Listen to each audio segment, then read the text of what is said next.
कर्नाटक में सरकारी ठेकों में मुसलमानों को 4% आरक्षण देने का रास्ता साफ हो गया है। राज्य विधानसभा में इससे जुड़ा विवादास्पद बिल भी पास हो गया है। हालांकि इस मुद्दे पर विपक्ष राज्य में सत्तारूढ़ कांग्रेस सरकार की आलोचना कर रहा है।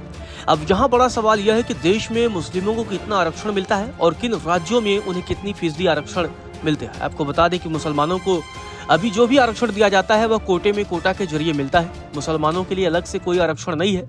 इनकी जो जातियां SC, ST या OBC में हैं, उनको इसी वर्ग में आरक्षण मिलता है। आपको बता दें कि केंद्र और राज्यों के स्तर पर मुस्लिमों की 36 जातियों को OBC के तहत आरक्षण मिलता है। केंद्र की OBC सूची में वर्ग 1 और 2A में मुसलमानों की ये जातियां शामिल की गई हैं। जिन मुस्लिम परिवारों की सालाना आमदनी 8 लाख रुपए से ज्यादा है, उनको क्रीमी लेयर के कारण आरक्षण नहीं मिलता, फिर भले ही वह परिवार पिछड़ा वर्ग में ही क्यों न आता हो। आपको बता दें कि देश में कई ऐसे प्रदेश हैं जहां मुसलमानों को OBC वर्ग में आरक्षण मिलता है। आपको बता दें कि केरल में OBC के लिए कुल 30% आरक्षण की व्यवस्था है। OBC मुसलमानों को नौकरियों में 8% और हायर एजुकेशन में 10% कोटा मिलता है।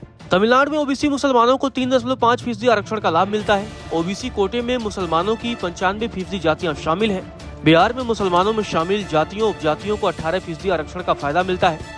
तेलंगाना में OBC मुसलमानों को 4% आरक्षण का लाभ मिलता है। उत्तर प्रदेश में मुसलमानों की 28 जातियों को OBC आरक्षण का लाभ मिल रहा है।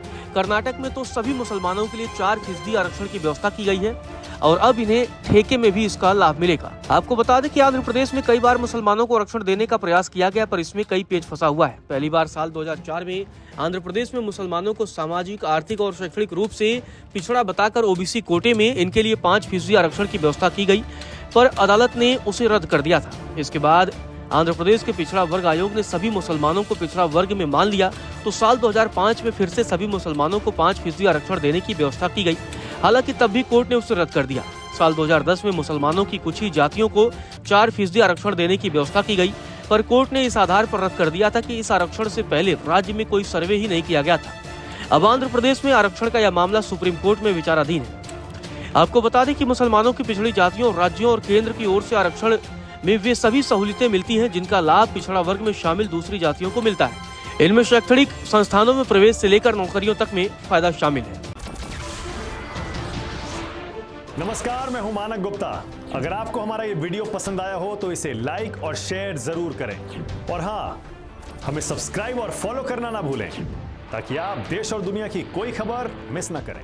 तो जुड़े रहिए हमारे साथ और देखते रहिए News 24।